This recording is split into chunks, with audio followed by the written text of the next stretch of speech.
मेरी माँ को दूध आया था, मैंने वो ग्लास में निकाल के गेस्ट को बांटा था क्या? ये जो एक प्रेगनेंसी होती है वो एक स्त्री के लिए कितना जोखिम भरा काम होता है। एक बैल को देते हैं, उसके पिछवाड़े में एक इलेक्ट्रिक रॉड डालते हैं और उसको शॉक देते हैं। इधर गाय को बांधा हुआ है उल्टा, तो प्लास्टिक ग्लव चढ़ाएगा एक फार्मर हाथ पे, उसके पिछवाड़े में इतना अंदर हाथ डालेगा। अगर ये किसी इंसान के साथ किया जाए तो उसको क्या बोलेंगे? जो फीमेल होती है उसको रखते हैं ताकि वो 2 साल की हो जाएगी ना, तब उसको भी ऐसे ही प्रेग्नेंट करके उसके बच्चों को मारेंगे। वो लोग क्या करते हैं, एक बैल को देते हैं, उसके पिछवाड़े में एक इलेक्ट्रिक रॉड डालते हैं और उसको शॉक देते हैं ताकि उसका जो सीमन है वो निकले। तो सीमन कलेक्ट करते हैं, समझिए इधर गाय को बांधा हुआ है उल्टा, तो प्लास्टिक ग्लव चढ़ाएगा एक फार्मर हाथ पे, उसके पिछवाड़े में इतना अंदर हाथ डालेगा, उसका जो गर्भाशय होता है वो पकड़ेगा और फिर एक स्टील इंजेक्टर में वो सीमन भर के उसकी योनि में घुसा के उसको प्रेग्नेंट करेगा। और ये सब ज़बरदस्ती होता है। अभी नाउ यू टेल मी, अगर ये किसी इंसान के साथ किया जाए तो उसको क्या बोलेंगे? गलत है, बराबर क्राइम है। और वही हम लोग कर रहे हैं गाय के साथ दूध के लिए। अभी उसको प्रेग्नेंट किया मतलब बच्चा आएगा, तो बच्चा मेल हो सकता है, फीमेल हो सकती है। तो मेल तो किसी काम का है क्या डेयरी इंडस्ट्री के? तो क्या करते होंगे मेल के साथ? उसको काट के खा, हाँ बेसिकली उसको उसकी चमड़ी के लिए या फिर उसके मांस के लिए बेच देते हैं या फिर भूखा मार देते हैं, बराबर है।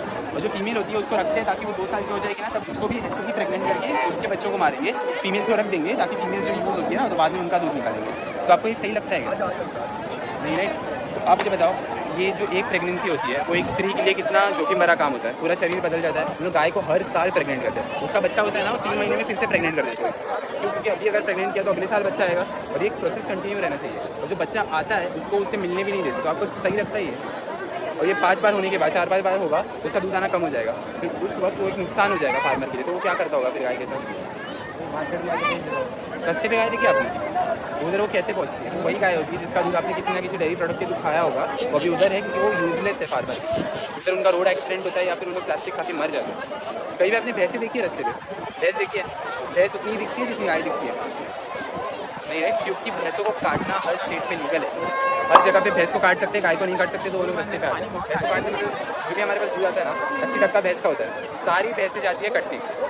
नाउ इमेजिन एक ट्रक में कितनी भैंसें रह सकती है? पूरी बड़ी भैंसें एक टाइम पे कितनी रह सकती है? एक ट्रक में कितनी रह सकती है? 10 रहे, तो 20 से 30 जानवर को अंदर डाल सकते हैं। उनको कुछ फर्क नहीं पड़ता, उनको वैसे भी कटवाने भेजा। आप तीनों को अगर ट्रक पे बांध दिया तो मैं चढ़ूंगा क्या ऊपर? नहीं चढ़ूंगा ना। तो वो गाय वैसे भी रेजिस्ट करती है। ये लोग क्या करते हैं, उनकी पूंछ तोड़ते हैं, उनकी आग में मिर्च पाउडर रब करते हैं या फिर कांच के टुकड़े लेते हैं, उनके प्राइवेट पार्ट्स पे पोक करते हैं ताकि वो लोग ऊपर चढ़े। ऊपर चढ़ने के बाद उनको छोटी जगह में बांध दिया जाता है। उनको स्ट्रेस होता है, स्ट्रेस की वजह से वो लोग अपना जब सर सीढ़ी लाते हैं ना, तो उनके सींग एक दूसरे को लगते हैं, उनको इंजरी होती है, उनका दम घुटता है और वो मर जाते हैं। कुछ तो उधर ही मर जाते हैं, कुछ उधर जाके मरते हैं, जो उनको काट दिया जाता है, बराबर है। तो आप एक भी दिन जीना चाहोगे इनकी जगह पे?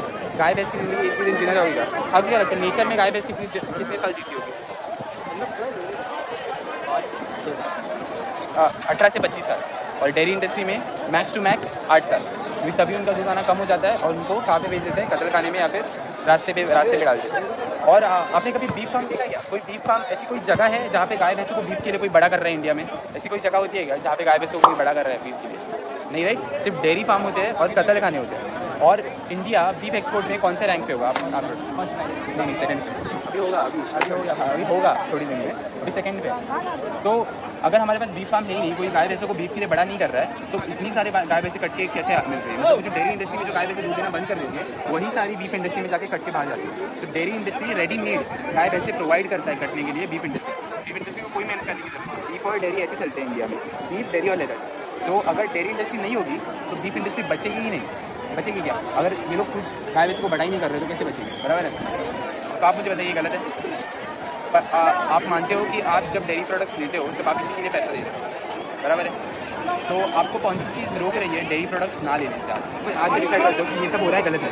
मैं बोलता हूँ एनिमल अब्यूज़ के खिलाफ हूँ, तो मैं आज से एनिमल अब्यूज़ में पार्टिसिपेट नहीं करूँगा। तो कौन सी ऐसी चीज़ है जो आपको रोक रही है? मुझे पता चला ना कि गाय भैंसों को ऐसी ज़बरदस्ती प्रेग्नेंट करके उनके बच्चों को मारते हैं हर साल। तो मुझे देख के ऐसा लगा कि ये तो मुझे किसी ने बताया नहीं था, क्योंकि टेक्स्ट बुक में हमें क्या बताते हैं?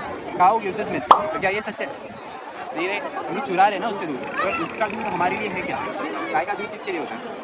उसके बच्चे के लिए। हमारी माँ का दूध हमारे लिए। मेरी माँ को दूध आया था, मैंने वो ग्लास में निकाल के गेस्ट को बांटा था क्या? तो हम लोग किसी और की माँ का दूध निकाल के क्यों बांट रहे हो, क्यों खा रहे हैं?